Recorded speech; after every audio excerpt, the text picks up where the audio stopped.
Russell's viper. বাংলাদেশে এই সাপ এখন রীতিমতো সেলিব্রিটি।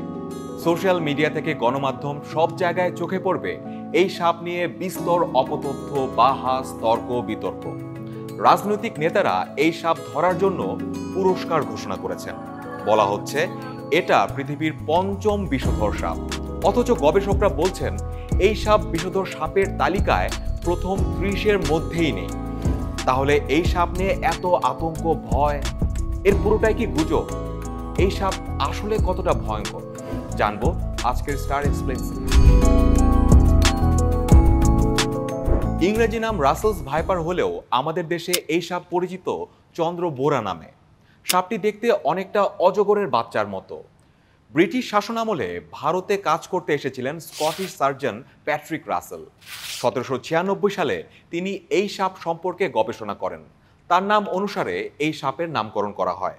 অনেকেই বলছেন রাসেলস ভাইপার মানুষ দেখলে তেড়ে আসে, তবে গবেষকরা বলছেন ভিন্ন কথা। এই সাপ ভীষণ অলস প্রকৃতির। সে এতটাই অলস যে একই জায়গায় 3-4 দিনও পড়ে থাকতে পারে। মানুষ দেখলেও সহজে নড়তে চায় না। তো বুঝতেই পারছেন এই সাপ নিজে থেকে গায়ে পড়ে আপনাকে কামড়াবে না, যদি না আপনি ভুলবশত পা দিয়ে চাপা দেন অথবা তাকে আঘাত করেন। কিন্তু আসলেই কতটা ভয়ঙ্কর এই সাপ?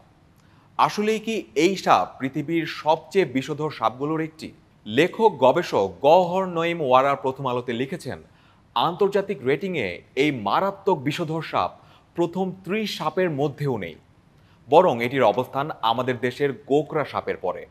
গোকরা সাপ কামড়ালে চিকিৎসা না নিলে গড়ে 8 ঘন্টা পর, কেউটে সাপের ক্ষেত্রে গড়ে 18 ঘন্টা পর ও চন্দ্রবোরার কামড়ের পরে গড়ে 72 ঘন্টা বা 3 দিন পরে রোগীর মৃত্যু হতে পারে। বিশেষজ্ঞদের মতে রোগীর অন্য কোনো অসুস্থতা না থাকলে 72 ঘন্টার আগে রোগী সহজে মারা যায় না। বাংলাদেশে এই সাপে কামড়ের পর 15 দিন পর্যন্ত বেঁচে থাকার রেকর্ড আছে। সাপের বিষ নিয়ে গবেষণা করার প্রতিষ্ঠান চট্টগ্রাম মেডিকেল কলেজের ভেনম রিসার্চ সেন্টার এক বিবৃতিতে বলেছে, চন্দ্রবোরা সাপ নিয়ে সামাজিক যোগাযোগ মাধ্যমে বিভ্রান্তি ছড়ানোর চেষ্টা করা হচ্ছে। পুরনো ছবি ব্যবহার করা হচ্ছে।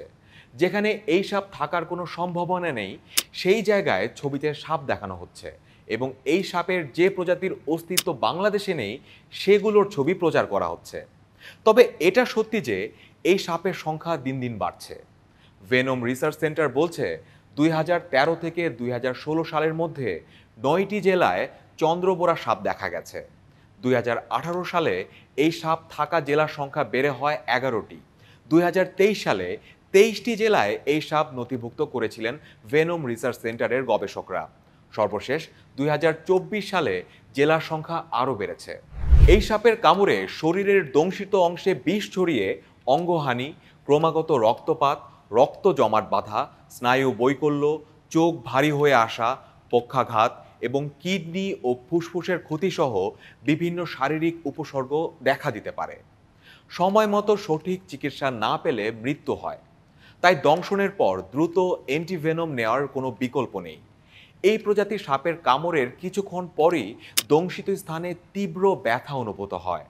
ব্যথার পাশাপাশি জায়গাটি দ্রুত ফুলে যায় এবং ঘণ্টাখানেকের মধ্যে কাছাকাছি আরও কয়েকটি অংশে আলাদাভাবে ফুলে যায়। আবার সাপটিকে অনেকে অজগরের বাচ্চা ভেবেও ভুল করে। এমন ভুলেই রাসেলস ভাইপারের কামড়ে ফরিদপুরে এক সাপুরের মৃত্যুর খবরও পাওয়া গেছে। রাসেলস ভাইপার বা চন্দ্রবোরা সাপ নিয়ে স্বাস্থ্যমন্ত্রী সামন্তলাল সেন একটি ভিডিও বার্তা দিয়েছেন। আমরা সেই ভিডিওটি দেখব। তার আগে বলে রাখি আমাদের চ্যানেলটি সাবস্ক্রাইব করুন, আমাদের ফেসবুক পেজে লাইক দিন, আমাদের সঙ্গে থাকুন। চলুন ভিডিওটা দেখি।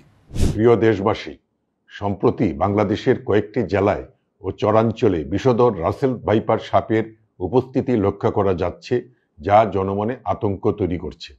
আমি জনগণকে আশ্বস্ত করতে চাই, সাপে কাটা রোগীর চিকিৎসায় দেশের স্বাস্থ্য বিভাগের জেলা ও উপজেলা পর্যন্ত অ্যান্টিভেনম সহ প্রয়োজনীয় উপকরণ সরবরাহ করা হয়েছে। এছাড়া উপজেলা পর্যন্ত সাপে কাটা রোগীর চিকিৎসায় করণীয় সম্পর্কে আমাদের ডাক্তার সহ স্বাস্থ্যকর্মীদের প্রয়োজনীয় প্রশিক্ষণ প্রদান করা হয়েছে।